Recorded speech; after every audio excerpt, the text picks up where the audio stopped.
ತಗೊಳ್ಳಿ, ಇನ್ನೊಂದು ನಮ್ದೊಂದು ತಗೊಳ್ಳಿ.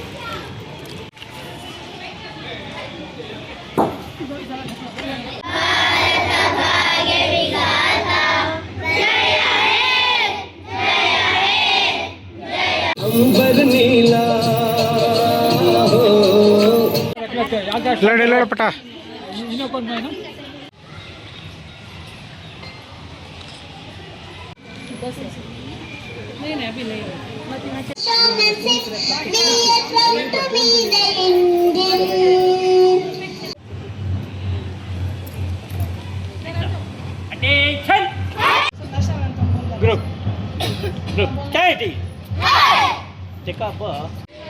ಇಂದು ನಮ್ಮ ದೇಶದ 80ನೇ ಸ್ವತಂತ್ರ ದಿನಾಚರಣೆ. ಹಾಗಾಗಿ ನನ್ನ ಪರವಾಗಿ ಹಾಗೂ ನಮ್ಮ ಸಂಸ್ಥೆ doctor APJ Abdul Kalam foundation ವತಿಯಿಂದ ಅದೇ ರೀತಿ ಇವತ್ತು ಏನಂದರೆ HPS ಶಾಲೆಯಲ್ಲಿ ನನ್ನ ಎಲ್ಲ ಹಿರಿಯರು, ನನ್ನ ಸ್ನೇಹಿತರು ಅನ್ನೋಕ್ಕೆ ಇಷ್ಟಪಡಲ್ಲ, ಯಾಕಂದರೆ ನನಗಿಂತ ಎಲ್ಲ ಹಿರಿಯರು ಇವತ್ತು ಒಂದು ಕಾರ್ಯಕ್ರಮ ಇಟ್ಕೊಂಡಿದ್ರು. ಈ ಒಂದು ಕಾರ್ಯಕ್ರಮದಲ್ಲಿ ಅವರ ಒಂದು ಏನು ಕ್ಲಾಸ್ಮೇಟ್ಸ್ ಇದ್ದರು ಅವರಿಗೆ ಒಂದು ಸನ್ಮಾನ ಮಾಡುವಂಥ ಒಂದು ಕಾರ್ಯಕ್ರಮಗಳು ಇಟ್ಕೊಂಡಿದ್ರು.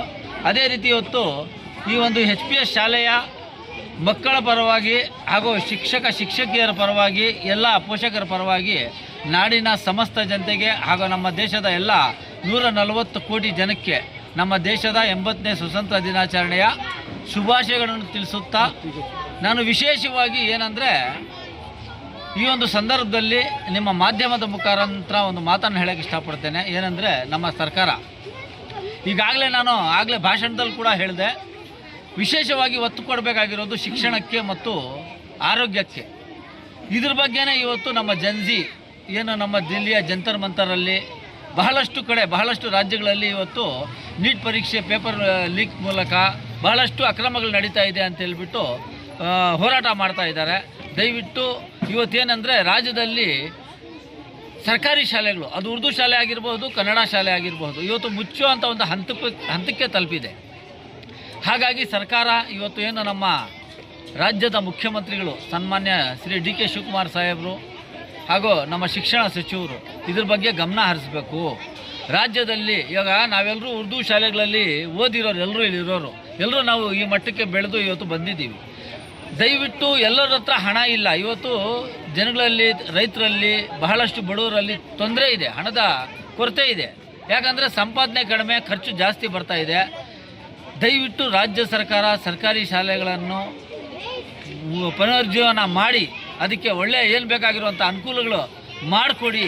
ಇಲ್ಲ ನೀವು ಮಾಡೋಕ್ಕಾಗಿಲ್ವಾ, ಯಾವುದಾದ್ರೂ ಒಂದೊಂದು ಸಂಸ್ಥೆಗೆ, ಆ ಸಂಸ್ಥೆ ಆ ಏರಿಯಾದಲ್ಲಿ ಯಾವ ಸಂಸ್ಥೆ ಇದೆ ಆ ಸಂಸ್ಥೆಗೆ ಆ ಶಾಲೆಗಳನ್ನು ದತ್ತಕ್ಕೆ ಕೊಡುವ ಮುಖಾಂತರ ಆ ಶಾಲೆಗಳಲ್ಲಿ ಓದೋ ಮಕ್ಕಳಿಗೆ ಒಳ್ಳೆಯ ಅನುಕೂಲ ಆಗುವಂಥ ಕೆಲಸ ಮಾಡಬೇಕು ಅಂತ ಹೇಳ್ಬಿಟ್ಟು ಹೇಳ್ತಾ, ಮತ್ತೊಮ್ಮೆ ನಮ್ಮ HPS ಶಾಲೆಯ ಎಲ್ಲ ಶಿಕ್ಷಕಿಯರ ಪರವಾಗಿ, ನಮ್ಮೆಲ್ಲರ ಪರವಾಗಿ ನಾಡಿನ ಸಮಸ್ತ ಜನತೆಗೆ ನಮ್ಮ ದೇಶದ 80ನೇ ಸ್ವತಂತ್ರ ದಿನಾಚರಣೆಯ ಹಾರ್ದಿಕ ಶುಭಾಶಯಗಳನ್ನು ತಿಳಿಸುತ್ತಾ ನನ್ನ ಮಾತನ್ನು ಮುಗಿಸ್ತೇನೆ.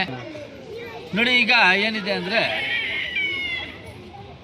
ನಾವು ಒಂದು ಶಾಲೆ ದತ್ತಕ್ಕೆ ತಗೊಂಡು ಇಲ್ಲಿ ಏನು ಕೊರತೆಗಳಿದೆ, ಈ ಮಕ್ಕಳ ಸಮಸ್ಯೆ ಏನು, ಈ ಮಕ್ಕಳಿಗೆ ಏನು ಅನುಕೂಲ ಬೇಕು, ಅವ್ರಿಗೆ ಯೂನಿಫಾರ್ಮ್ ಬೇಕಾ, ಯೂನಿಫಾರ್ಮ್ ಸರ್ಕಾರ ಕೊಡುತ್ತೆ. ಈಗ ನೋಡಿ, ಒಂದು ಯೂನಿಫಾರ್ಮ್ ಕೊಡ್ತಾರೆ, ಮಕ್ಕಳು ಚಿಕ್ಕ ಸಣ್ಣ ಪುಟ್ಟ ಮಕ್ಕಳು ಅವರು ಒಂದು ಯೂನಿಫಾರ್ಮಲ್ಲಿ ಸಾಲಲ್ಲ, ಅವ್ರಿಗೆ ಯೂನಿಫಾರ್ಮ್ ಕೊರತೆ ಇದೆಯಾ, ಬುಕ್ಸ್ ಕೊರತೆ ಇದೆಯಾ. ಈಗ ಬಹಳಷ್ಟು ಕಡೆ ಏನಾಗಿದೆ ಅಂದರೆ ಮಕ್ಕಳು ಕಂಪ್ಯೂಟರ್ ಕಲಿಯೋಕ್ಕೆ ಬಹಳ ಬೇಸರ ಪಡ್ತಾರೆ. ಯಾಕೆ ಅಂದರೆ ಮನೆಯಲ್ಲಿ ಕಂಪ್ಯೂಟರ್ ಇರಬೇಕು, ಇಲ್ಲ ಶಾಲೆಯಲ್ಲಿ ಕಂಪ್ಯೂಟರ್ ಇರಬೇಕು, ಬೇರೆ ಕಡೆ ಹೋಗ್ಬಿಟ್ಟು ಅಯ್ಯೋ ಯಾಕಪ್ಪ ಹೋಗಬೇಕು ಅಂದ್ಕೊತಾರೆ. ಹಾಗಾಗಿ ಶಾಲೆಯಲ್ಲಿ ಮಕ್ಕಳಿಗೆ ಕಂಪ್ಯೂಟರ್ ಇರಬೇಕು, ಅಲ್ಲಿಗೆ ಬೇಕಾಗಿರುವಂಥ ಸಾಮಗ್ರಿಗಳು ಬೇಕು, ಕುತ್ಕೊಳ್ಳೋಂಥ ಒಂದು ಸ್ಟೂಲ್ಗಳು ಬೇಕು, ಅವ್ರಿಗೆ ಡೆಸ್ಕ್ಗಳು ಬೇಕು. ಶಿಕ್ಷಕರು ಕೂಡ ಏನು ಶಿಕ್ಷಕಿಯರಿದ್ದಾರೆ ಅವ್ರಿಗೂ ಬೇಕಾಗಿರುವಂಥ ಎಲ್ಲ ಸಾಮಗ್ರಿಗಳು ಕೊಟ್ಟರೆ ಅವ್ರು ಒಳ್ಳೆಯ ಶಿಕ್ಷೆ ಕೊಡ್ತಾರೆ. ನಮ್ಮ ಶಿಕ್ಷಕಿಯರೇನು ಒಂದು ಇದಲ್ಲ, ಶಿಕ್ಷೆ ಕೊಡ್ತಾರೆ, ಆದರೆ ಅವ್ರಿಗೂ ಅನುಕೂಲ ಮಾಡಿಕೊಡ್ಬೇಕಲ್ಲ, ಅದನ್ನು ರಾಜ್ಯ ಸರ್ಕಾರ ಮಾಡಬೇಕು. ಹಾಗಾಗಿ ನಾನು ನಮ್ಮ ಸಂಸ್ಥೆ doctor APJ Abdul Kalam foundation ವತಿಯಿಂದ ಕನಿಷ್ಠ ನನ್ನ ಕೈಲಾದ ಮಟ್ಟಿಗೆ ಒಂದು ಶಾಲೆ ಆದರೂ ದತ್ತಕ್ಕೆ ತಗೊಂಡು ಈ ಶಾಲೆಯ ಮುಖಾಂತರ ಇನ್ನೂ ಒಳ್ಳೆಯ ಒಂದು ಮಕ್ಕಳಿಗೆ ವಿದ್ಯಾಭ್ಯಾಸ ಏನು ಅದಕ್ಕೆ ಬೇಕಾಗಿರೋ ಅನುಕೂಲ ಮಾಡಿಕೊಟ್ಟು ಮುಂದಿನ ದಿನಗಳಲ್ಲಿ ನೋಡೋಣ, ದೇವರು ಅನುಕೂಲ ಮಾಡಿದ್ರೆ ನಾವು ಇನ್ನೂ ಬೇರೆ ಶಾಲೆಗಳಲ್ಲಿ ತಗೊಳ್ಳೋದು, ಇಲ್ಲ ನಮ್ಮ ಬೇರೆ ಸಂಸ್ಥೆಗಳಿಗೆ ನಾವು ಒಂದು ನೀವು ತಗೊಳ್ರಪ್ಪ ಅಂತ ಹೇಳೋದು, ನಮ್ಮ ಕಡೆಯಿಂದ ನಾವು ಏನಾದಷ್ಟು ನಾವು ಮಾಡ್ಕೊಳ್ತೀವಿ.